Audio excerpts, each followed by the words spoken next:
नमस्कार। मैं श्रीमती प्रेम परिहार, सहायक आचार्य, राजकीय बांगड़ महाविद्यालय टिटवाना, और हम पढ़ रहे हैं B Com part first paper second का टॉपिक रिकार्डो का लगान सिद्धांत। इसके टॉपिक का नाम लगान सिद्धांत है, लेकिन आज हम जो पढ़ेंगे वह होगा रिकार्डो का लगान सिद्धांत। उसी के बारे में हमारी पूरी चर्चा रहेगी। जब हम लगान की बात करते हैं तो माल्थस ने लगान को प्रकृति की उदारता का प्रतिफल माना है। रिकार्डो ने लगान का वैज्ञानिक विचार प्रस्तुत किया, जिसमें लगान उत्पन्न होने के कारण प्रकृति की उदारता नहीं बल्कि प्रकृति की कृपणता या कंजूसी है। रिकार्डो के अनुसार लगान भूमि की उपज का वह भाग है जो भूस्वामियों को भूमि की मौलिक एवं अविनाशी शक्तियों के प्रयोग के बदले में दिया जाता है। सीनियर के अनुसार किसी प्रकृति दत्त साधन के प्रयोग से प्राप्त की गई अतिरिक्त उपज ही लगान होती है, जबकि कॉवर के शब्दों में भूमि के प्रयोग के बदले में दिए जाने वाला मूल्य लगान है। और मार्शल के अनुसार भूमि या प्रकृति के अन्य उपहारों के स्वामित्व के कारण प्राप्त आय को लगान कहते हैं। इन सभी परिभाषाओं में लगान शब्द का प्रयोग बहुत ही संकुचित अर्थ में किया गया है, जबकि आधुनिक अर्थशास्त्री लगान का व्यापक रूप में विश्लेषण करते हैं। जो हम आधुनिक लगान का सिद्धांत पढ़ेंगे उसमें पढ़ेंगे, लेकिन फिर भी हम जान लेते हैं। उनके अनुसार केवल भूमि या प्रकृति दत्त उपहारों के स्वामियों को ही लगान नहीं मिलता, वरन उत्पत्ति के अन्य साधनों के स्वामियों को भी लगान मिलता है।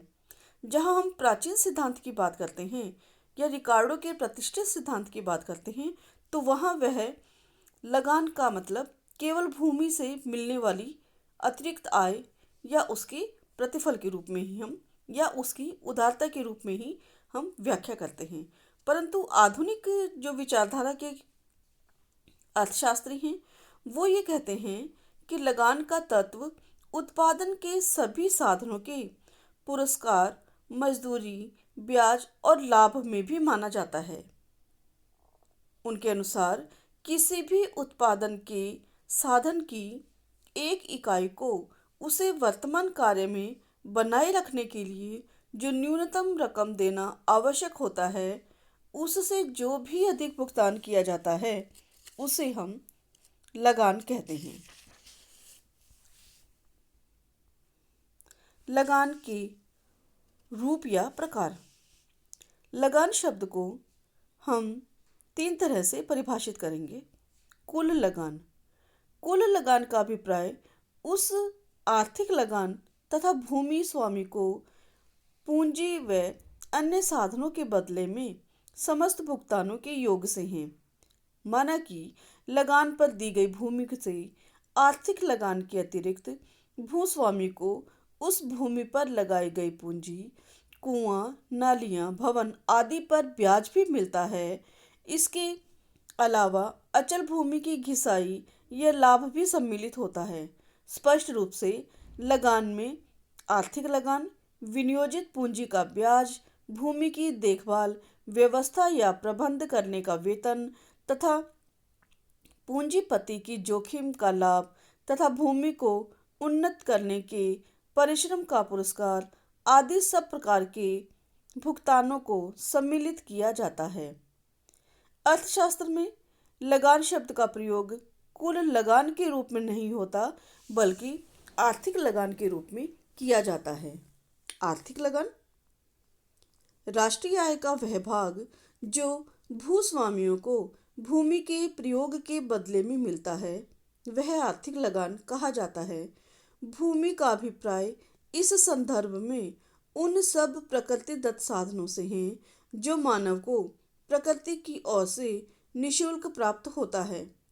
सभी प्रकार की भूमियां उपजाऊपन व स्थिति की दृष्टि से एक जैसी नहीं होती। यही कारण है कि अधिक उपजाऊ या उपयुक्त स्थिति वाली भूस्वामियों को कम उपजाऊ या कम उपजाऊ स्थिति वाले भूस्वामियों की अपेक्षा अधिक उपज प्राप्त होती है और यह आधिक्य ही आर्थिक लगान है। जिस भूमि के टुकड़े पर उपज उस पर लगाई गई उत्पादन लागत के बराबर होती है तो उस भूमि पर कोई आधिक्य नहीं बचता है। ऐसी भूमि लगान रहित भूमि या सीमांत भूमि कही जाती है। पर जो भूमि अपेक्षाकृत उपजाऊ है या अधिक अच्छी स्थिति में है तो उसके स्वामी को उस भूमि पर उत्पादन लागत से अधिक उपज प्राप्त होती है और उपज का यह आधिक्य आर्थिक लगान कहा जाता है। इससे स्पष्ट होता है कि अधिसीमांत व सीमांत भूमि की उपज के अंतर को ही आर्थिक लगान कहते हैं। सीमांत भूमि और अधिसीमांत भूमि की उपज में अंतर जितना अधिक होगा लगान भी उतनी ही अधिक होगी। यहाँ भूस्वामियों का यह भी देखना होता है कि वह खुद कृषि करता है या किसी और से कृषि करवाता है। दोनों ही स्थितियों के अंदर आधिक्य जो होगा वो ही लगान होगा, वो ही आर्थिक लगान कहलाया जाएगा। ठेका लगान या प्रसंविदा लगान किसान और भूस्वामी के बीच पारस्परिक समझौते, अनुबंध या इकरार द्वारा जो लगान निर्धारित किया जाता है उसे ठेका लगान कहते हैं।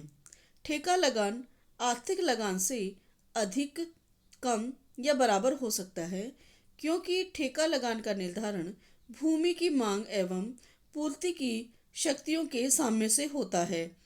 अगर देश में भूमि की मांग कम है तो ठेका लगान कम होगा। अगर भूमि की मांग पूर्ति से अपेक्षा अधिक है, कृषकों में भूमि प्राप्त करने के लिए प्रतिस्पर्धा है तथा ठेका लगान आर्थिक लगान से इस दशा के अंदर अधिक होगा। जब ठेका लगान आर्थिक लगान से बहुत अधिक होता है तो इसे अत्यधिक लगान कहा जाता है। अगर भूस्वामियों और किसानों के मध्य पूर्ण प्रतियोगिता होने पर भूमि की मांग और पूर्ति बराबर हो तो ठेका लगान आर्थिक लगान के बराबर होगा। यहाँ हमें यह ध्यान रखना है कि आर्थिक लगान भूस्वामियों को भी मिल सकता है और आसामियों को भी मिल सकता है, यानी जिसने ठेका किया है उसको भी मिल सकता है और जो वास्तव में भूस्वामी है उसको भी मिल सकता है। पर प्रसंविदा या ठेका लगान तभी उत्पन्न होता है जब एक पक्ष लगान देने वाला किसान होता है और दूसरा पक्ष लगान लेने वाला भूमि स्वामी होता है। यानी ठेका लगान पृथक पृथक पक्षों के बीच ही उत्पन्न होता है। यदि भूस्वामी स्वयं अपनी भूमि पर खेती करता है तो ठेका लगान नहीं होगा, वहाँ ठेका लगान का प्रश्न ही नहीं उठता है। आर्थिक लगान व ठेका लगान में अंतर, यह भी हमें जानना जरूरी है। आर्थिक लगान का निर्धारण अधिसीमांत भूमि और सीमांत भूमि की उपज के बीच में होता है, जबकि ठेका लगान का निर्धारण भूस्वामी और किसान के बीच पारस्परिक समझौते के द्वारा होता है। निश्चितता, आर्थिक लगान अधिसीमांत और सीमांत भूमि की उपज के अंतर पर निर्भर होती है, इस कारण यह अनिश्चित होती है, जबकि ठेका लगान निश्चित होता है। न्याय, आर्थिक लगान एक आधिक्य का सूचक होता है और आर्थिक लगान कभी भी अनुचित नहीं होता, न तो इससे किसान का शोषण होता है, जबकि ठेका लगान के अंदर इस प्रकार का शोषण किया जा सकता है। आर्थिक लगान के लिए दो अलग अलग पक्षों का होना जरूरी है।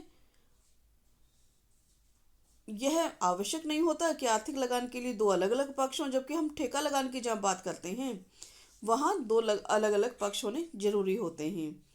ठेका लगान आर्थिक लगान से अधिक, कम या बराबर हो सकता है, जबकि हम आर्थिक लगान की बात करते हैं तो यह सीमांत और अधिसीमांत भूमि के बीच का अंतर होता है। उस उपज में कितना अंतर है उसके बारे में जानकारी इसमें होती है।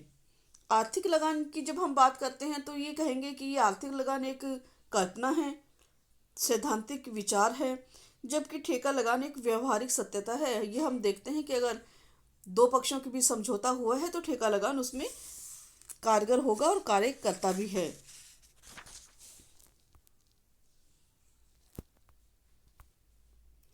लगान के सिद्धांत।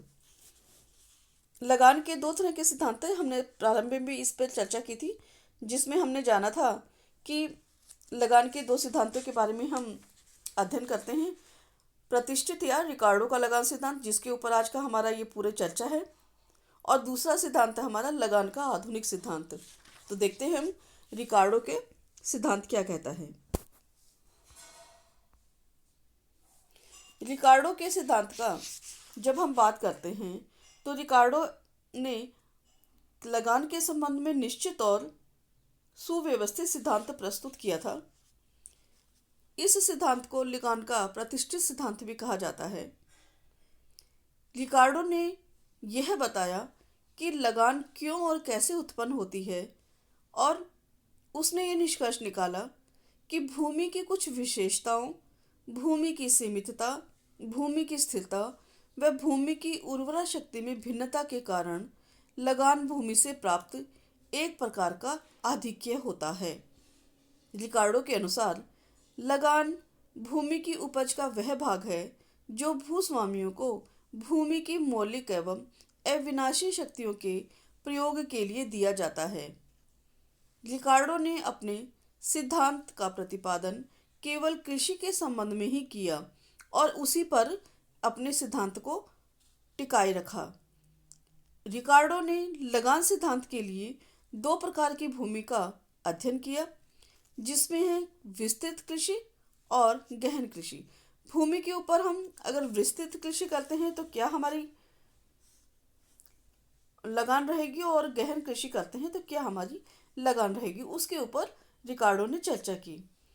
जब हम विस्तृत खेती की बात करते हैं तो रिकार्डो ने अपने सिद्धांत की व्याख्या करने में एक ऐसे भूभाग की कल्पना की है जहां पर पहली बार जाकर कुछ व्यक्ति बसते हैं। ये सबसे पहले उस पर जो सबसे अधिक उपजाऊ भूमि हो उस पर खेती करते हैं। इस प्रकार की भूमि की पर्याप्तता होने के कारण कोई लगान उत्पन्न नहीं होती है। कुछ समय बाद जनसंख्या में वृद्धि के कारण भूमि की उत्पत्तियों की मांग बढ़ती है और खाद्यान्न की वृद्धि के लिए प्रथम श्रेणी की भूमि से कम उपजाऊ द्वितीय श्रेणी की भूमि पर कार्य करना प्रारंभ होगा।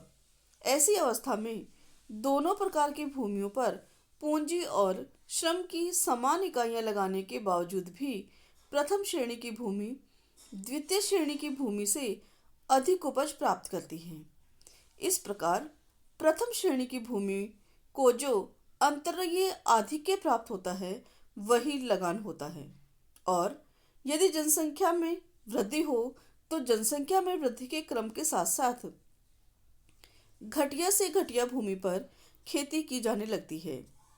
उत्पादन कार्य में प्रयुक्त सबसे कम उपजाऊ भूमि को सीमांत भूमि या लगान रहित भूमि माना जाता है, क्योंकि इस भूमि पर कृषि करने के लिए उसकी प्राप्त उपज या मूल्य या उसकी उत्पादन लागत के बराबर होने के कारण कोई आधिक्य नहीं होता है, जबकि सीमांत से अधिक उपज वाले भूमि स्वामियों को अंतरीय आधिक्य मिलेगा।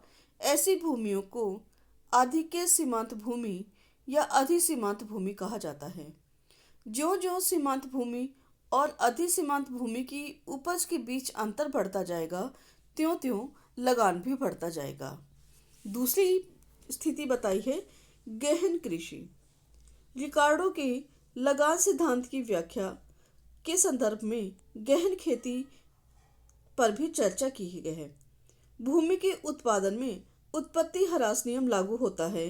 गहन कृषि के अंतर्गत जब भूमि के एक ही टुकड़े पर श्रम और पूंजी का मात्रा बराबर में लगाई जाती है और उत्तरोत्तर उसमें वृद्धि की जाती है, तो एक निश्चित अवस्था के बाद सीमांत उत्पत्ति में ह्रास होता है और अंत में एक ऐसी स्थिति आ जाती है जब सीमांत इकाई से प्राप्त उत्पत्ति उसकी लागत के बराबर हो जाती है। प्रारंभ में पूंजी और श्रम की इकाइयों को सीमांत इकाई से जो अतिरिक्त उत्पादन होता है वह अंतरीय आधिक्य ही लगान कहलाता है। गहन कृषि में लगान का उदय भूमि की उर्वरता शक्ति की भिन्नता के कारण नहीं होता, बल्कि उत्पत्ति ह्रास नियम के कारण होता है। क्योंकि भूमि तो एक प्रकार की होती है, पर ज्यों-ज्यों भूमि पर पूंजी और श्रम की उत्तरोत्तर इकाइयां लगाई जाती है, सीमांत उत्पत्ति ह्रास नियम क्रियाशील होने से समान लागत लगने पर भी उत्पत्ति घटती जाती है। खेतों की स्थिति एवं लगान।